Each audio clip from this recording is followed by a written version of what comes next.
Hello friends, आप सभी का स्वागत है हमारे YouTube channel UP exam preparation पर।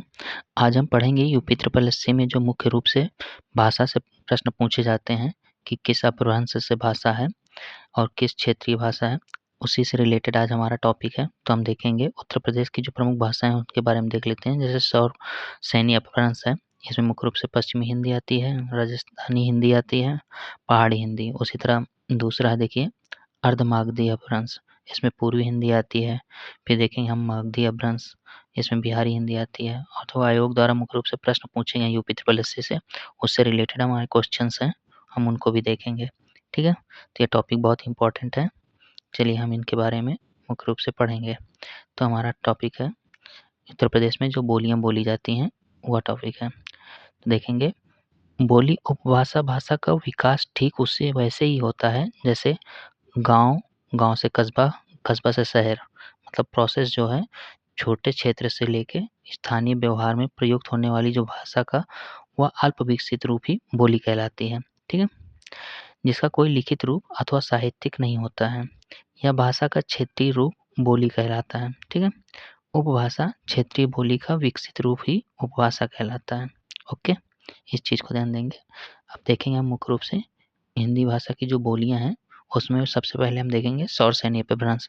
तो सौर सैनी अपभ्रंश में 3 बोलियां आती हैं। 3 मतलब हिंदी साहित्य आता है, पश्चिमी हिंदी आता है, राजस्थानी हिंदी आता है और हमारा पहाड़ी हिंदी आता है। ठीक है, 3 हमारे हिंदी जो है सौर सैनी अपभ्रंश में है, इस चीज़ को ध्यान देंगे। तो पहला देखेंगे पश्चिमी हिंदी। पश्चिमी हिंदी में मुख्य रूप से आपकी ब्रज भाषा आती है। बहुत इंपॉर्टेंट है, ध्यान देंगे। जो पश्चिमी हिंदी से पेपर से मुख्य रूप से पूछ लिया जाता है कि बताइए इनमें से पश्चिमी हिंदी की भाषा कौन-सी है? या कभी-कभी पूछ लेता है, ऑप्शन में दे देगा ब्रजभाषा, बुंदेली, कन्नौजी और एक्स्ट्रा दूसरा कुछ भी दे सकता है, मगधी दे सकता है, ऐसे ही ऑप्शन में। और पूछ लेगा कि इसमें पश्चिमी हिंदी की भाषा कौन-सी नहीं है, या पूछ ले कि इसमें कौन-सी है, 4 ऑप्शन देके। तो ऐसे क्वेश्चन आते हैं। पिछली बार यूपी ट्रिपल एससी जो जूनियर असिस्टेंट का हुआ है पेपर, उसमें पश्चिमी हिंदी से क्वेश्चन आया था, पूछा गया था उसमें क्वेश्चन। तो देखेंगे पश्चिमी हिंदी में पहला ब्रज भाषा है, दूसरी बुंदेली, तीसरा कन्नौज, कन्नौजी भाषा, चौथी कौरवी और ये 5वीं खड़ी बोली, छठी हरियाणवी, हरियाणवी के ही बांगरू बोली भी कहते हैं, 7वीं दक्षिणी बोली। ठीक है, इस चीज़ को बहुत ही अच्छे से नोट कर लेंगे। अगला देखेंगे राजस्थानी हिंदी। राजस्थानी में हिंदी में आते हैं मारवाड़ी, जयपुरी, जयपुरी को हुंडाडी कहते हैं। ठीक है, मेवाती, मालवी।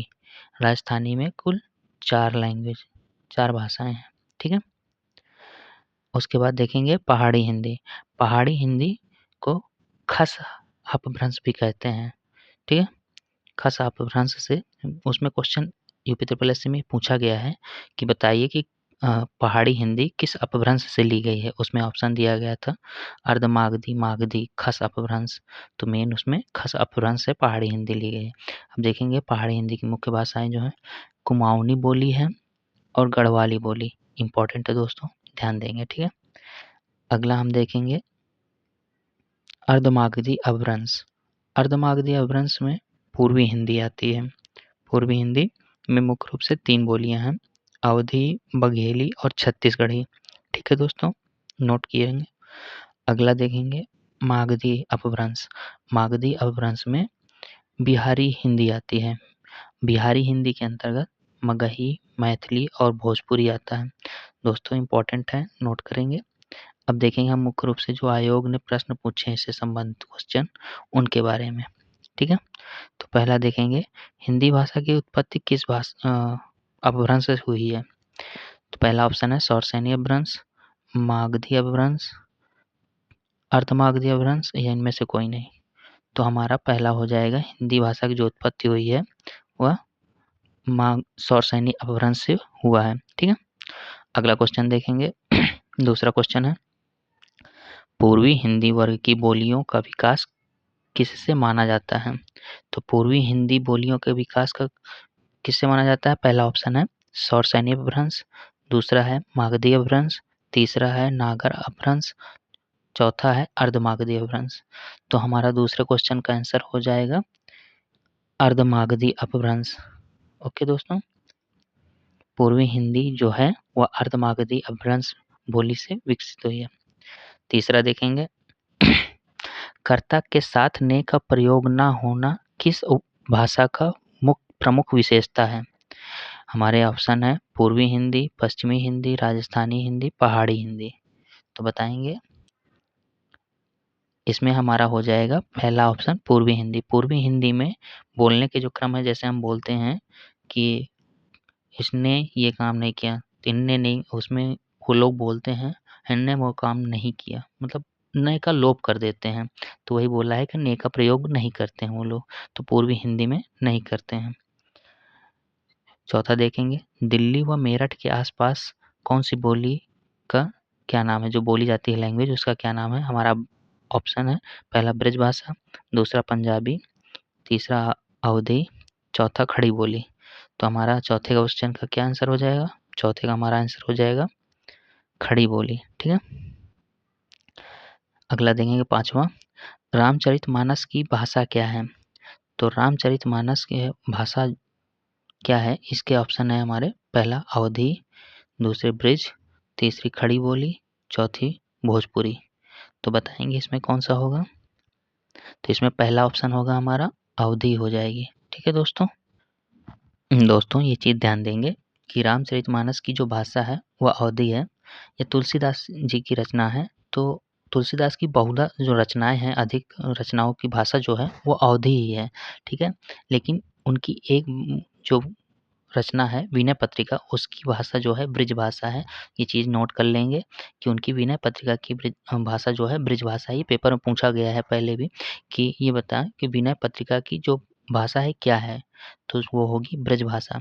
बहुत लोग जानते हैं कि ये चीज़ तो पता है कि तुलसीदास की जो कृत हैं उनकी जो भाषा है वो अवधी है, लेकिन उनकी जो एक विनय पत्रिका है वो अलग ब्रज भाषा में लिखी गई है। ठीक है दोस्तों। तो अगला देखेंगे छठा हमारा है, खड़ी बोली व ब्रज भाषा किस उपभाषा के अंतर्गत आती है? ठीक है। तो पहला है हमारा राजस्थानी हिंदी, दूसरा है पूर्वी हिंदी, तीसरा है पहाड़ी हिंदी, चौथा है पश्चिमी हिंदी। तो छठे में हमारा है खड़ी बोली के लिए पश्चिमी हिंदी। ब्रज भाषा क्षेत्र जो है पश्चिमी हिंदी के अंतर्गत आते हैं। इसमें भी एक क्वेश्चन ये पूछा गया था आयोग के द्वारा कि झांसी जो क्षेत्र है उस क्षेत्र में कौन सी भाषा बोली जाती है? तो हमारी ब्रज भाषा ही बोली जाती है। मतलब कि उधर बुंदेलखंड जो क्षेत्र लगता है, बुंदेलखंड क्षेत्र वो झांसी का है, तो बुंदेली भाषा। ठीक है। सातवां देखेंगे, कन्नौजी हिंदी किस उपभाषा की एक बोली है? कन्नौजी हिंदी किस उपभाषा की एक बोली है? पहला देखेंगे पूर्वी हिंदी का, दूसरा ऑप्शन है पश्चिमी हिंदी का, तीसरा है राजस्थानी हिंदी, चौथा है पहाड़ी हिंदी। तो हमारा सातवें का ऑप्शन हो जाएगा बी, कन्नौजी हमारी पश्चिमी हिंदी की उपभाषा है। ठीक। आठवां देखेंगे, रामपुर, मुरादाबाद, बिजनौर, मेरठ, देहरादून और सहारनपुर की बोली कौन सी है? ऑप्शन है हमारे गढ़वाली, छत्तीसगढ़ी, खड़ी बोली, बांगरू। बताएंगे। इसमें हमारा हो जाएगा खड़ी बोली। यह क्षेत्र में खड़ी बोली बोली जाती है। ठीक है। नौवां देखेंगे, निम्नलिखित में से किस बोली में कर्ता कारक चिन्ह का प्रयोग नहीं होता है? मतलब कि कर्ता कारक का विभक्ति चिन्ह प्रयुक्त नहीं होता है। ऐसी कौन सी भाषा है? पहला ऑप्शन हमारा ब्रज भाषा, दूसरा है अवधी भाषा, तीसरा है बुंदेली भाषा, चौथा है खड़ी बोली। तो बताएंगे। तो इसका आंसर हमारा हो जाएगा अवधी भाषा। ये इंपॉर्टेंट क्वेश्चन है, ध्यान देंगे इसमें क्या कहा गया है। फिर से देख लेंगे, निम्नलिखित में किस बोली में कर्ता कारक का विभक्ति चिन्ह प्रयुक्त नहीं होता है? तो वह अवधी भाषा है। ठीक है। इस चीज को अच्छे से नोट कर लीजिएगा। अगला 10वां देखेंगे, इनमें से किस बोली में ने का प्रयोग नहीं होता है? ऑप्शन है कौरवी, अवधी, हरियाणवी, मालवी। तो हमारा उत्तर हो जाएगा इसमें बी, अवधी। ठीक है। तो हमने मुख्य रूप से इसमें आपको सभी प्रमुख क्वेश्चन जो आयोग के द्वारा पूछे गए हैं उनसे रिलेटेड क्वेश्चन आपको कराए हैं। तो आपको वीडियो कैसी लगी है दोस्तों? यदि वीडियो आपको अच्छी लगी हो तो प्लीज़ लाइक कीजिएगा, सब्सक्राइब कीजिए और सपोर्ट कीजिए प्लीज़ दोस्तों। Thank you.